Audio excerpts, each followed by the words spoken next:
October 23rd. Continued. Jack was not in, so I did the rounds quickly, leaving everything in good order. Stepping outside then, I located his spoor and tracked him over to Crazy Jill's. Greymouth watched me from atop the wall. "Hello, Snuff," she said. "Hello, Grey." "Jack's here?" "Yes, he's in having a meal with the mistress. He ran low on supplies, and she decided to feed him before their trip." "Trip? What trip?" "Shopping trip. Into town." He did say something about being low on necessities and needing to visit the market soon. "Yes, so he sent for a coach. It should be here in an hour or so. It'll be exciting to see the town again." "You're going too?" "We're all going. The mistress also needs some things." "Shouldn't we stay behind and guard the place?" "The mistress has a very good day-long warding spell, which she will share. It will also capture the likenesses of any attempted trespassers. I understand that's part of the reason we're going, to see whether or not anyone tries such a thing. Everyone will see our coach go by. In return, we may learn who are our most important enemies." "This was decided recently, I take it?" "Just this morning, while you were out." "This may be a good time for it," I acknowledged, with the big event only a week from tomorrow, and in light of the way things have been going. "Oh?"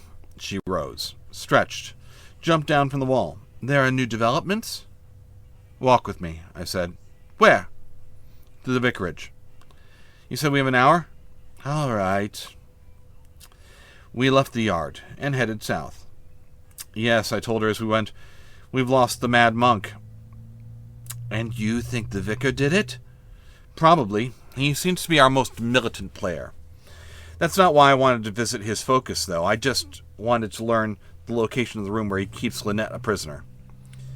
"Of course," she said. "If he has the Count's ring and the Alharzard icon, as well as the Pentacle Bowl, he could do some pretty nasty things between now and next week.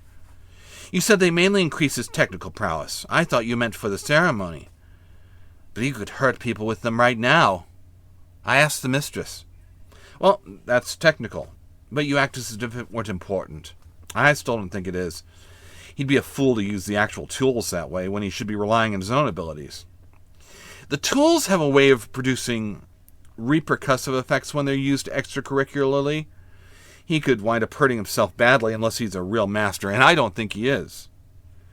"How can you be sure?" "I doubt a master would run around with a crossbow shooting at bats or plan a human sacrifice when they're not absolutely necessary, just to be safe.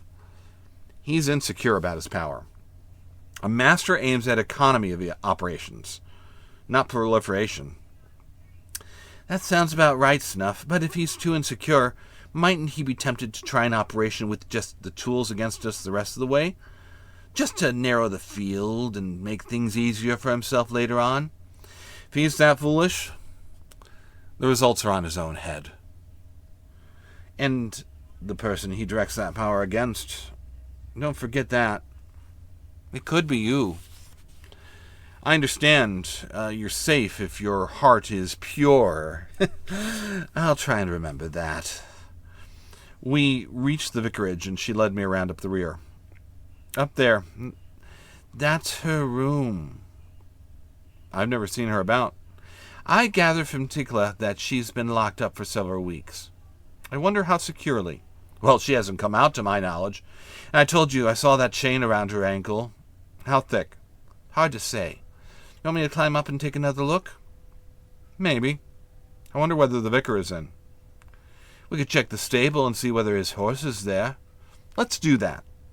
So we headed out to the small stable in the rear, and we entered there. There were 2 stalls, and both were empty. "Off on a call," she said. "What do you want?" came a voice from the rafters. Looking up, I beheld the albino raven. "Hello, Tickala." Greymouth said, "We were just passing by and wanted to see whether you'd heard news about Rastov." "What about Rastov?" "He's dead. Hanged." "And what of the snake?" "Gone back to the woods." "Good. I never liked snakes. They raid nests, eat eggs."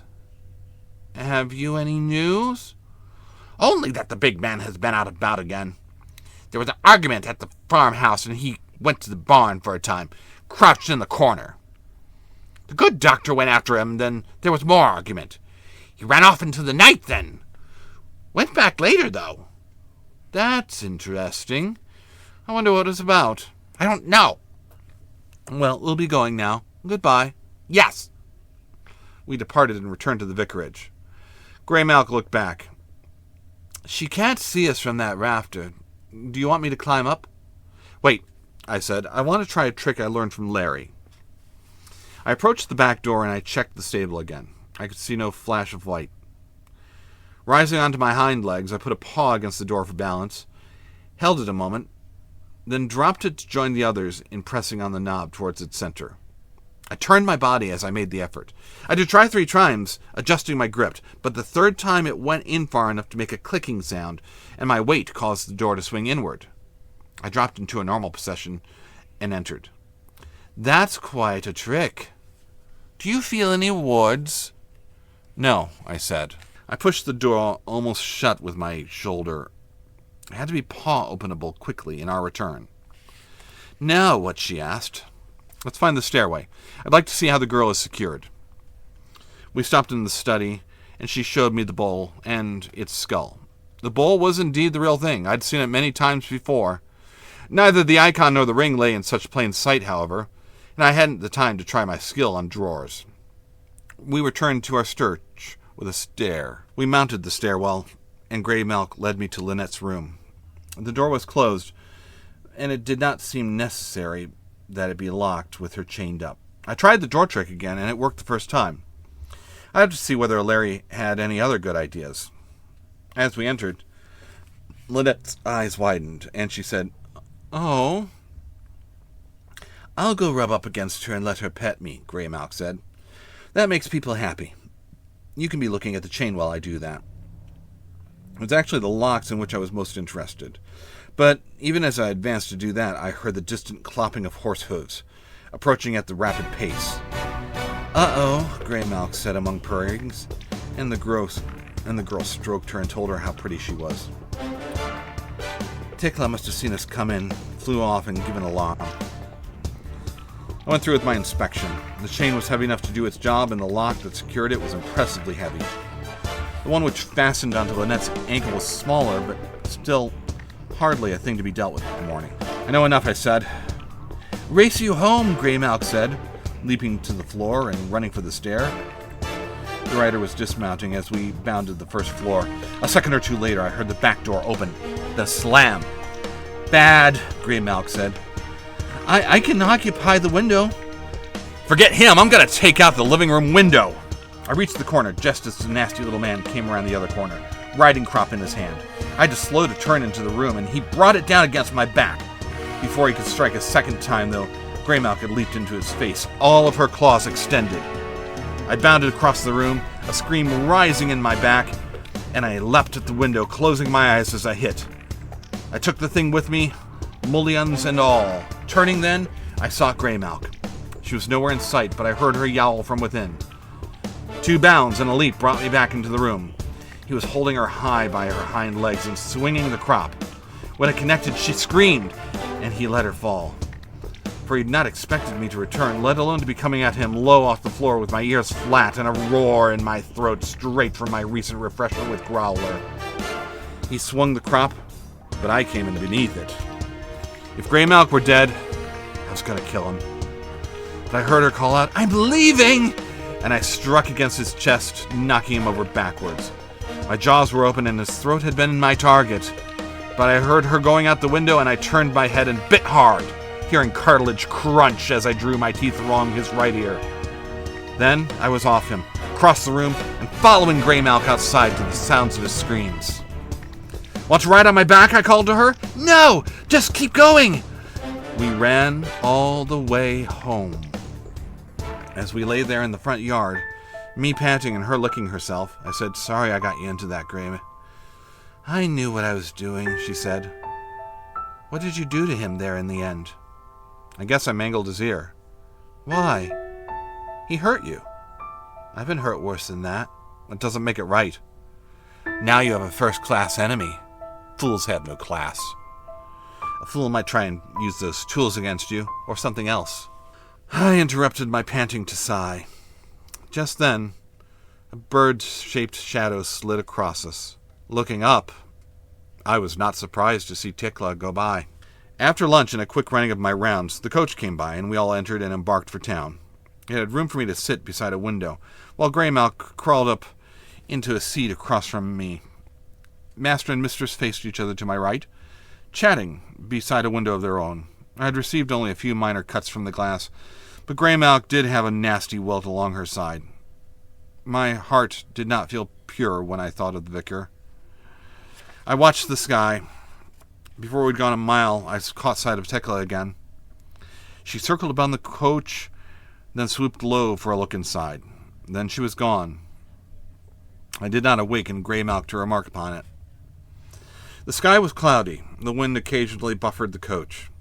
When we passed the gypsies' camp, there was a small activity within and no music. I listened to the horses clop along, muttering about the ruts and the driver's propensity to lay on the lash at the end of a long day. I was glad I wasn't a horse. After a long while, we came to the bridge and crossed over. I looked out across dirty waters and wondered where the officer had gotten to. I wondered if he had a family. As we moved along Fleet Street to the Strand and down Whitehall, I caught an occasional glimpse of the albino raven, variously perched and watching. We made several stops for purchases along the way. Finally, we disembarked in Westminster, site of many a midnight stroll, and Jack said to me, "Let's meet back here in about an hour and a half. We've got a few esoteric purchases to make." That was fine with me. I enjoy wandering the streets. Greymalk took me to see the different places where she'd once hung out.